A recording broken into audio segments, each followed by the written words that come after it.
Merci pour votre confiance et fidélité à la chaîne mère. Il est 13h à Bamako, la même heure partout au Mali.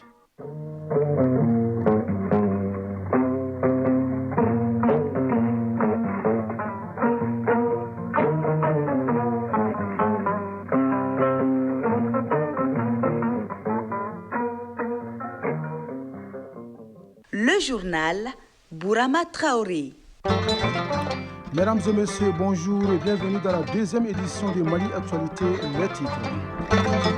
Le FMI salue la résilience économique du Mali et prône des réformes. Selon les projections du fonds, notre pays pourrait atteindre une croissance de 5% en 2025 et 5,4% en 2026. Le Mali et le Sénégal ensemble pour mettre en œuvre le programme de renforcement de la résilience des populations des zones frontalières. La volonté commune est de faire de ce programme un levier de transformation positive des territoires respectifs. Elles sont considérées comme une couche à part dans la société. Les personnes atteintes de l'albinisme souffrent du rejet à cause de la couleur de leur peau et leur insertion dans la vie professionnelle reste une lutte permanente depuis des années. Leur cri de cœur dans cette édition à l'occasion de la journée qui leur est dédiée. Les échanges de tirs entre Israël et l'Iran s'intensifient et les victimes se comptent par dizaines. Les deux pays sont-ils au bord de la guerre totale? Les derniers développements de cette actualité brûlante avec Mohamed Sangaré qui sera en direct dans cette édition. Le championnat national de football Ligue 1 referme ses portes ce dimanche. Le Stade malien de Bamako, champion 2025, reçoit son trophée à l'issue de la 26e et dernière journée. Coup d'envoi hier de la première Coupe du monde des clubs aux États-Unis. Dans le rendez-vous hebdomadaire de la santé, gros plan sur le service néonatologie du centre de santé de référence de la commune 6. Avec une capacité de 35 lits, il s'occupe des pathologies qui affectent les bébés dès leur naissance.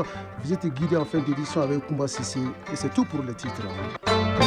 Une bonne nouvelle pour ouvrir cette édition. Le FMI salue la résilience économique du Mali et prône des réformes. Au terme d'une mission de consultation conduite à Bamako du 9 au 13 juin 2025, le FMI se réjouit du maintien de la croissance et de la maîtrise du déficit malgré un contexte difficile. Les projections du fonds tablent sur une croissance de 5% en 2025, une croissance qui pourrait atteindre 5,4% en 2026 à condition que les activités minières reprennent à plein régime et que les aléas climatiques soient contenus. De l'économie à la religion, les évêques du Mali sortent de leur mini-session avec cette mise au point. Le Mali nouveau se construira aussi avec la conversion des cœurs et l'engagement de chacun. Ils étaient réunis pendant 2 jours à l'archevêché de Bamako pour débattre de la situation de l'enseignement catholique, de la migration ainsi que de la paix et de la sécurité au Mali. Retour sur la cérémonie de clôture avec Fademba Keïta. Face aux nombreux défis qui minent la bonne marche des activités spirituelles et socio-économiques, il est souvent nécessaire, comme le recommande le Seigneur Jésus-Christ, d'organiser des petits espaces de réflexion ponctués de prières ou d'imploration. Cette mini-session des évêques du Mali, tenue dans le cadre des missions de la conférence épiscopale, s'inscrit dans ce cadre. Les 2 jours d'échange leur ont permis d'aborder les questions urgentes et essentielles pour l'orientation de la mission pastorale confiée à l'Église catholique. Cette mini-session constitue des cadres de réflexion collectifs aux défis majeurs. Monseigneur Jonas Dembélé, évêque de Caille, président de la conférence épiscopale du Mali. La paix et la sécurité, les questions liées à la jeunesse et aux migrations, la mission prophétique de l'Église dans des contextes politiques fragiles, la protection des personnes vulnérables, notamment les enfants. Les évêques du Mali estiment que c'est dans la symbiose avec leurs frères musulmans qui viennent de passer une bonne fête de Tabaski, ponctuée de sollicitations du prophète Mohammed, paix et salut sur lui, qu'un engagement collectif reste impératif pour un avenir de paix. Les évêques du Mali réaffirment leur volonté de rester aux côtés du peuple malien dans sa quête de justice, de dignité, de réconciliation et de cohésion nationale. Dans un contexte national difficile, marqué par des crises multiformes, les évêques tiennent à redire à chaque Malienne et chaque Malien que l'espérance est non seulement possible, mais indispensable. Le Mali nouveau ne se construira pas uniquement par les décisions des responsables du pays, mais par la conversion des cœurs et l'engagement de chacun à œuvrer pour un avenir meilleur. Le ministre des Affaires religieuses, du culte et des coutumes apprécie leur démarche et engagement pour le pays. Dr Mohamedou Kone, ministre des Affaires religieuses, du culte et des coutumes. Je suis là à l'archevêché au nom du président de la transition pour magnifier la solidarité du gouvernement envers cette église catholique qui fait tout pour le Mali, qui a tout donné au Mali et qui travaille pour le développement, pas seulement de la foi chrétienne, mais pour le développement même du Mali. Dans la tourmente que traverse l'enseignement catholique, les évêques du Mali s'engagent et implorent le Christ ressuscité pour la réussite du processus de renouveau de l'école catholique lancé, le maintien de l'excellence pédagogique et l'autonomie progressive des établissements. Au même moment, les autorités régionales de Kayes au Mali et celles de Tambacounda au Sénégal clôturent également leurs rencontres. Au milieu des échanges, le programme de renforcement de la résilience des populations des zones frontalières maliennes et sénégalaises se quitte sur un engagement. Celui de faire de ce programme un livre de transformation positive des territoires respectifs. De Kayes, une correspondance de Brahima Dao. Les travaux de l'atelier régional de présentation et de planification du programme à renforcement de la résilience des zones frontalières réseau en Guinée, au Mali et au Sénégal ont pris fin dans la cité des Rails. À l'issue de 3 jours d'intenses discussions autour des 4 thèmes retenus pour la circonstance, des recommandations ont été formulées. Catherine Girard, chef composante réseau Mali. C'était très intéressant durant ces 3 jours de l'atelier. Ils ont proposé plusieurs recommandations pour le projet. C'est vraiment de travailler sur la coopération entre les 3 pays. C'est de favoriser la transfrontaliérité, les activités transfrontalières entre les pays. Guedji Diouf, gouverneur de la région de Tambacounda au Sénégal. Je suis convaincu que nous partirons de Kayes avec des plans d'action réalistes et adaptés, mais surtout avec un engagement ferme et une volonté commune de faire du programme renforcement de la résilience dans les zones frontalières un levier de transformation positive pour nos territoires. Je réitère ici l'engagement de la région de Tambacounda à tout mettre en œuvre pour la réussite du programme réseau en mobilisant les ressources humaines et institutionnelles nécessaires et en favorisant un dialogue constant entre tous les acteurs concernés. Le chef de l'exécutif régional n'a pas caché sa satisfaction à l'issue de la lecture du rapport. Général de brigade Moussa Soumaré, gouverneur de la région de Kayes. Cet atelier a permis non seulement de faire l'état des lieux du plan opérationnel, mais aussi à identifier les activités à mener pour l'atteinte des objectifs du programme, ainsi que les acteurs et les outils nécessaires pour les mettre en œuvre. Ce processus participatif est fondamental pour garantir une appropriation collective du projet et en assurer la durabilité. En marge de cet atelier, le gouverneur de la région de Kayes et son homologue de Tambacounda ont visité le fort de Médine, le barrage de Guina et le stade Abdoulaye Makoro Sissoko rénové. Auparavant, ils avaient rendu une visite de courtoisie aux notabilités de Kayes. Kayes, Brahima Dao, Lassana Keita pour l'ORTM. Hors du Mali, en Côte d'Ivoire, des milliers de sympathisants du PDCI-RDA ont marché hier dans le centre-ville de la commune de Cocody à Abidjan. Ils exigent la réintégration de leur leader Tidjane Thiam sur la liste électorale. Les PDCI réclament une fois de plus une nouvelle révision de la liste électorale avant l'élection et un dialogue politique. Une démarche que dénonce les partis au pouvoir. Pour le porte-parole du RHDP et Kobena Kwasi Arjumani, l'objectif de l'opposition n'est pas d'aller aux élections. Elle mise sur la non-tenue du scrutin présidentiel dans les délais constitutionnels pour réclamer une transition. Au Nigeria, nouvelle horreur dans le centre du pays. Une attaque coordonnée de 3 groupes a fait plusieurs morts dans la nuit de vendredi à samedi dans le village de Yelewata situé dans l'est de Benue. Le porte-parole du gouvernement de la ville confirme la mort de 45 personnes, mais les habitants évoquent un bilan bien lourd jusqu'à 100 morts. En République démocratique du Congo, des pluies diluviennes ont provoqué hier des inondations meurtrières à Kinshasa. Au moins 19 personnes sont mortes selon les autorités. Des dégâts sont également signalés dans la capitale voisine Brazzaville. Ces fortes pluies interviennent alors que la capitale est entrée depuis plus de 2 semaines dans une saison sèche. Un phénomène extraordinaire selon le Centre météorologique national. Au Burundi, le président Évariste Ndayishimiye appelle l'opposition au dialogue. Opposition qui dénonce les résultats des élections législatives et parle d'un hold-up électoral. Le CNDD-FDD, le parti au pouvoir, a remporté les 100 sièges de l'Assemblée nationale selon les résultats provisoires. L'ancien président Nicolas Sarkozy a été exclu de la Légion d'honneur, une décision motivée par sa condamnation à 1 an de prison ferme pour corruption dans l'affaire des écoutes selon selon un arrêté publié ce dimanche.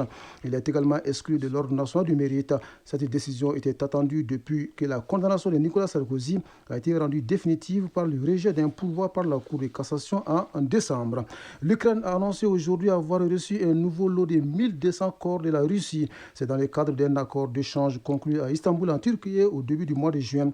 L'information a été confirmée par le Centre ukrainien de coordination pour les prisonniers de guerre.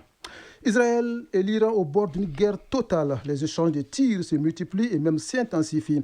Déjà, beaucoup de victimes sont enregistrées de part et d'autre. La Jordanie ferme son espace aérien et le Royaume-Uni envoie des avions de combat sur place. Bonjour Mohamed Sangaré. Bonjour Brahma Traoré. Qu'est-ce qui est à l'origine de ce conflit israélo-iranien? D'abord, depuis plusieurs années, l'Iran est à l'origine de nombreuses suspicions, tant de la part des Occidentaux que d'Israël. Ces derniers étant souvent considérés par de nombreux experts comme la seule puissance nucléaire potentielle au Moyen-Orient. Ces soupçons s'appuient sur des indications selon lesquelles le régime iranien aurait mené en secret des programmes d'enrichissement d'uranium et de développement de technologies nucléaires susceptibles de servir à la fabrication d'armes automatique, bien que l'Iran affirme que son programme nucléaire est exclusivement civil, destiné à la production d'électricité ou à des usages médicaux. La communauté internationale, notamment Israël, reste préoccupée par la possibilité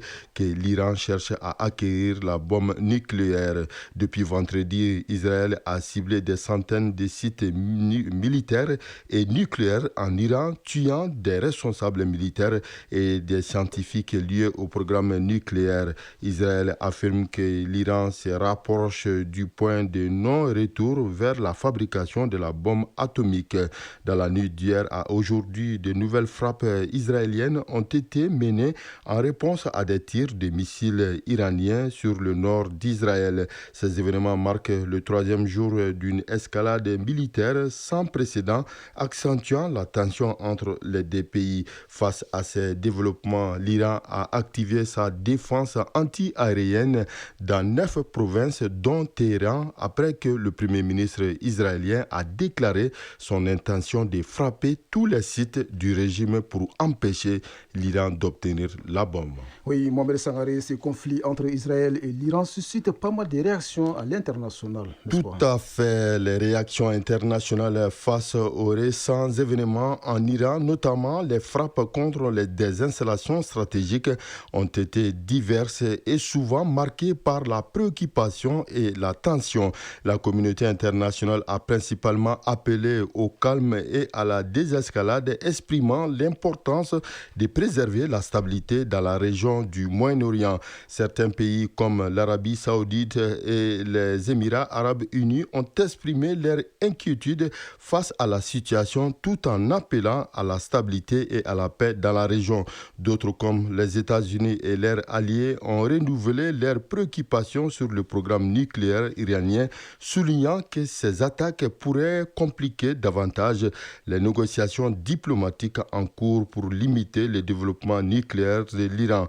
En revanche, certains acteurs régionaux ont exprimé leur soutien ou leur compréhension des actions militaires, les voyant comme une réponse nécessaire aux menaces perçues. Dans l'ensemble, ces incidents ont accentué le climat de tension et de défiance dans la région, alimentant les craintes d'une confrontation plus large. Brahma Traoré. Merci Mohamed Sangaré pour toutes ces précisions, un dossier que vous allez suivre pour Mali Actualité. Dans un instant, la suite de cette édition. Elles sont considérées comme une couche à part dans la société. Les personnes atteintes de l'albinisme souffrent du rejet à cause de la couleur de leur peau. Outre la société, leur insertion dans la vie professionnelle reste une lutte permanente depuis des années. À l'occasion de la 11e journée internationale de la sensibilisation à l'albinisme, couplée à la journée pour les enfants albinos, Soumaou Aïdara nous raconte le cri de cœur de cette couche, une partie intégrante de notre société.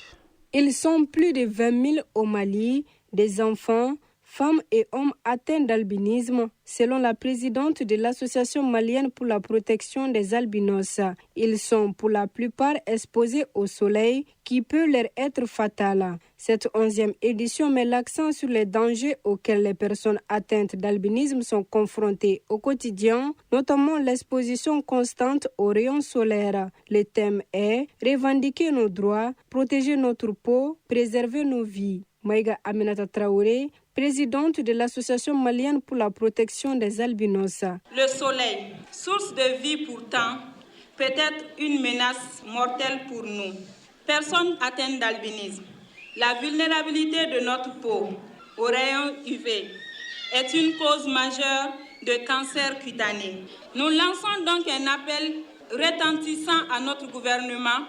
Inscrire la crème solaire SPF 50+ sur la liste nationale des médicaments essentiels. La reconnaître comme un impératif de santé publique. C'est la JCI Bamako Étoile, jeune chambre internationale qui a eu l'initiative de créer et d'instituer la journée des enfants albinos, désormais couplée à celle de la sensibilisation à l'albinisme. Un geste pour offrir à cette couche un moment de plaisir, de bien-être et de solidarité. Paul-Henri Fouta, vice-président exécutif de la JCI Bamako Étoile. Cette année est assez particulière car nous combinons deux projets. En 2018, le projet Albino Children Day Voyage Jour au sein de la Jeune Chambre internationale Bamako Étoile pour permettre à l'épanouissement de la petite enfance, en particulier les petits enfants atteints d'albinisme. On a recensé pas mal de difficultés, notamment, surtout on est dans un pays sahélien où le soleil bat très fort. Il serait important pour nous d'avoir ces pommades à disposition et à moindre frais. Des crèmes solaires et du savon ont été distribués aux enfants car la peau des personnes atteintes d'albinisme est extrêmement vulnérable aux rayons solaires, selon les dires. Un espace de loisirs a aussi été mis en place pour permettre aux enfants albinos de se divertir en toute sécurité. Se divertir en toute sécurité dans un environnement assaini. Pour y parvenir, la sensibilisation se poursuit dans le cadre de la quinzaine de l'environnement, officiellement lancée le 12 juin dernier à 100 par le Premier ministre. Dans la capitale régionale, une conférence vient de réunir les acteurs en charge de la protection de l'environnement, avec un focus sur la mise en œuvre du projet de restauration des terres dégradées, un projet qui va aménager la mare sacrée de Sanké. D'autres précisions avec Idrissa Kone, notre correspondant dans la région. Il est grand temps de faire recours à nos pratiques endogènes dans la lutte contre la dégradation de notre environnement. La conférence de ce jour, initiée par le département en charge de l'environnement à travers le PRTD, projet de restauration des terres dégradées au Mali, cadre avec cette vision. Elle se tient sous le thème historique des grandes figures de la culture et d'acteurs de la pérennisation et de la gestion des ressources naturelles et culturelles. Professeur Fodé Moussa Sidibé, conférencier. J'ai été commis à mettre en place un panel à 100 ici de personnalités qui ont la main ou qui sont engagées dans la protection de l'environnement sans que leur voix soit entendue. Donc, il était normal que les chasseurs de sang, les planteurs, les éleveurs et les pêcheurs soient des conférenciers, des panélistes qui vont parler des problèmes environnementaux. Moussa Diarra, secrétaire général du ministère de l'Environnement, de l'Assainissement et du Développement durable. Cette conférence est organisée dans le cadre du projet de restauration des terres dégradées du Mali. Il prévoit suffisamment d'activités ici à 100, dont une activité emblématique est bien l'aménagement de la mare sacrée de Sanké, qui va bientôt démarrer, et bien d'autres activités. Cette conférence se tient en marge de la quinzaine de l'environnement et de la 625e édition du Sankemo. Colonel-major Ousmane Sangaré, gouverneur de la région de San. Ici à San, on a beaucoup de défis à relever dans ce domaine-là. De passage, déjà, je salue le coordinateur du PRDT qui nous a promis le surcreusement de la mare. Nous avons promis aussi la plantation de beaucoup d'arbres.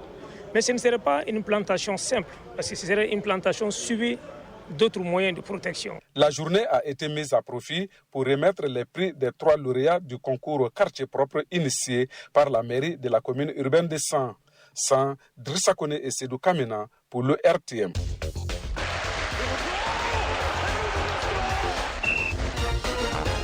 L'actu des sports, c'est la 26e et dernière journée du championnat national de football Ligue 1 qui s'achève ce dimanche.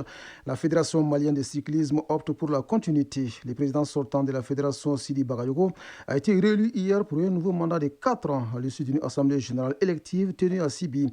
Au menu également de la page sport, la première Coupe du monde des clubs qui a débuté hier aux États-Unis.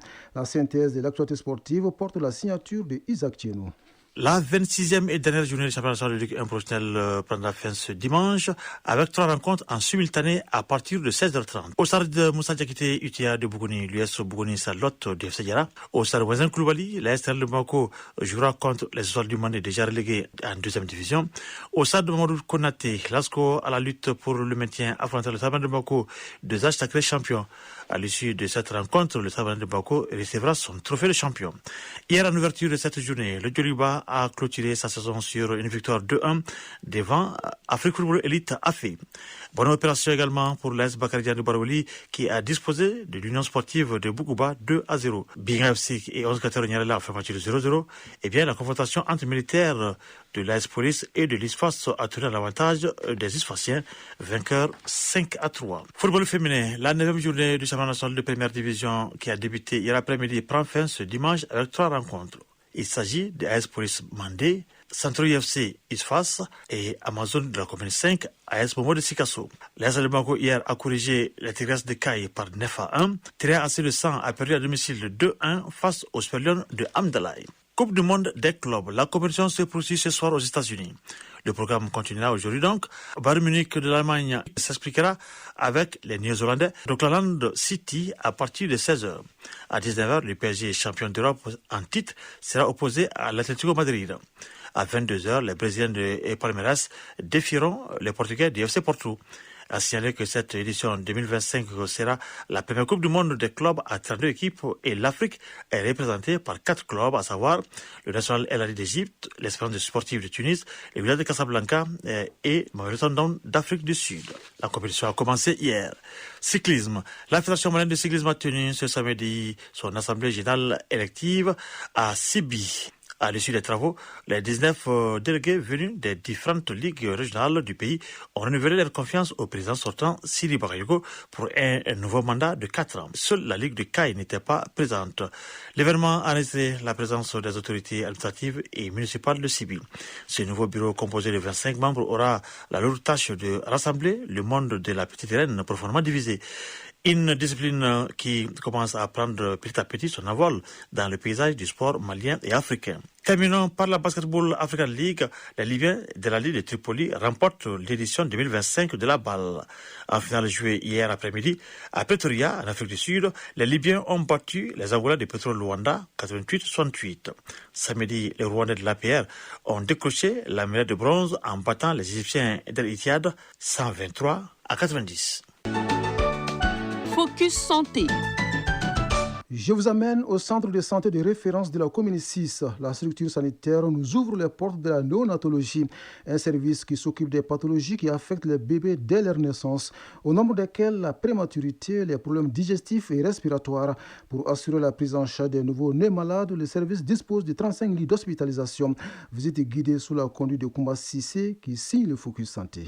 Si les nouveau-nés ont un problème de santé, ils sont immédiatement conduits à la néonatologie pour une prise en charge. Au CCRF de la commune 6 du district de Bamako, plusieurs bébés sont hospitalisés pour diverses raisons de santé. Comme c'est le cas du bébé de Fatoumata Tambadou, hospitalisé depuis quelques jours, il avait des difficultés à téter. L'accouchement a été difficile. Le bébé n'a pas pu téter et je l'ai amené à la néonatologie. Ça fait 3 jours qu'on est là. Il boit un peu de lait et tète petit à petit. Je suis vraiment contente aujourd'hui. Il y a une amélioration. Touré Mariam Traoré, responsable de l'unité de néonatologie au CCRF de la commune 6 du district de Bamako. Les bébés sont orientés dans notre service. Ce sont les bébés qui nécessitent généralement des soins intensifs et les bébés qui ont besoin d'une surveillance étroite par rapport à leur état de santé, tels que la prématurité, les cas d'anoxie périnatale, les cas d'infection néonatale, les cas de pathologie digestive, les cas de malformation néonatales qu'on peut avoir, les pathologies chirurgicales également, les infections respiratoires aiguës, les cas de troubles fonctionnels intestinaux, les mères qui n'arrivent pas à téter normalement leur nouveau-né. Beaucoup de ces pathologies sont dues à la complication de l'accouchement, aux maladies et surtout aux infections chez les mamans. Touré Mariam Traoré. Et généralement, en première position, nous avons les cas de prématurité qui sont surtout dus à 80% à l'infection chez la mère. Il y a les causes directes et les causes indirectes, à des problèmes obstétricaux pendant la naissance, donc surtout à l'infection qui est incriminée. Nous avons également l'anoxie périnatale qui est surtout due à une souffrance fœtale pendant la naissance, mais il y a aussi des causes indirectes, les pathologies obstétricales chez la mère qui peuvent, le travail prolongé de la mère qui peut lui permettre d'avoir un nouveau-né qui vient dans un mauvais état général. Quand il y a l'influence, on va jusqu'à 150 bébés par mois. Ces bébés sont très fragiles et pour limiter les infections chez eux, certaines conditions d'hygiène sont à respecter. Touré Mariam Traoré. Et depuis à l'entrée, les chaussures sont déposées en bas. Tout ça pour que l'endroit reste propre à longueur de journée et limiter les infections nosocomiales chez les nouveau-nés. Dans chaque salle d'hospice, vous avez des coins d'eau pour les mamans qui doivent d'abord se laver les mains avant de toucher au nouveau-né et les berceaux, les couveuses qui sont de façon journalière nettoyées pour recevoir d'autres nouveau-nés. Le traitement de ces nouveau-nés dépend de la nature des pathologies qui les affectent. Par exemple, par rapport à la prématurité, les moins de 1500 à leur arrivée sont placés dans les couveuses. C'est surtout pour maintenir une température normale pour ces nouveau-nés. Nous avons également une aide respiratoire pour les bébés qui en ont besoin. C'est des bébés également chez qui on assure une alimentation parentérale par perfusion et associée souvent à une alimentation entérale par sonde nasogastrique. C'est des bébés aussi qui sont traités par antibiothérapie. Par rapport à certaines difficultés constatées, la première responsable de la néonatologie lance un cri de cœur. Touré Mariam Traoré. Le plus souvent, nous sommes confrontés à des problèmes de moyens parce que tous les parents ne sont pas préparés à l'arrivée d'un nouveau-né malade dans la famille. Et le plus souvent, honorer l'ordonnance est difficile pour eux. Je profite de l'occasion pour lancer un appel à la population, surtout parce qu'on ne sait jamais, tout peut se passer au cours de l'accouchement. Donc de prioriser le traitement du nouveau-né par rapport à la festivité du baptême. Nous avons également d'autres difficultés comme quoi nous constatons de plus en plus des cas de décès, des bébés qui décèdent à la maison ou qui arrivent dans un état grabataire où dès leur arrivée ils décèdent. Donc c'est surtout sensibiliser les parents, l'entourage et les mamans à amener le nouveau-né dès qu'elles voient un seul signe d'appel, tel que la fièvre, tel que le refus de téter, tel que l'ictère, c'est-à-dire la coloration jaune de la peau, tel que la détresse respiratoire, tel que les vomissements qui ne s'arrêtent pas, tel que la diarrhée, de consulter rapidement l'unité de néonatologie qui est là pour ça, qui pourra au moins se réduire les cas de mortalité néonatale. Pour la prise en charge de ces nouveau-nés, la néonatologie du CCRF de la commune 6 du district de Bamako dispose de 35 lits d'hospitalisation répartis entre 3 salles, à savoir la salle des prématurés, celle des bébés à terme et la salle mère kangourou. Ainsi va l'actualité en ce dimanche 15 juin 2025. Cette tranche d'information vous a été servie par un trio. À la mise en onde, Bindou Traoré, à la mise en ligne, Mohamed Koulibaly et au micro, Bourama Traoré. Retrouvez juste Lassna Keita juste après moi pour la synthèse de l'actualité de la semaine. Le prochain rendez-vous avec l'information, c'est à 19h30. Merci à vous de nous avoir suivis. Belle fin de journée à vous, où que vous soyez.